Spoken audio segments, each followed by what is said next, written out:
पुण्यातील माडीण दुर्घटनेची आठवण करून देणारी भूस्खलनाची घटना मंगळवारी पहाटे वायनाड येथे घडली. सातत्याने कोसळणाऱ्या मुसळधार पावसामुळे भूस्खलन होऊन 4 गावांचे अस्तित्वच पुसले गेले. साखर झोपेत असलेले गावकरी ढिगाऱ्याखाली दबल्याने या दुर्घटनेत 150च्या वर नागरिक ठार तर 128 जण जखमी झाल्याचे सरकारी अधिकाऱ्यांनी सांगितले.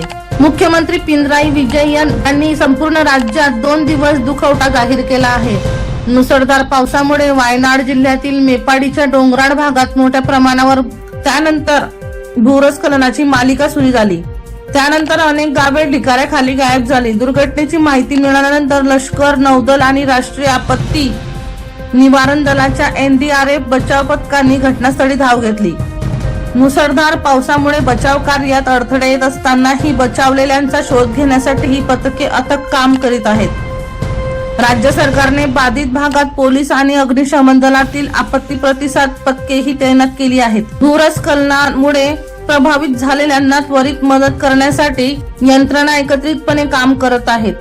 या नैसर्गिक संकटाने डोंगराळ जिल्ह्यातील मुणकाई, चुरलमला, अट्टामला आणि नूलपुजा या नयनरम्य गावांचे अस्तित्वच नष्ट केले असून सर्वत्र केवळ विनाशाच्या खुणा दिसत आहेत. चिखल मातीच्या ढिगाऱ्याखाली शेकडो लोक दबले गेले असल्याची शक्यता असल्याने या दुर्घटनेतील मृतांची संख्या वाढण्याची भीती आहे. दीपक राठोड यांचा रिपोर्ट DR न्यूज जळगाव.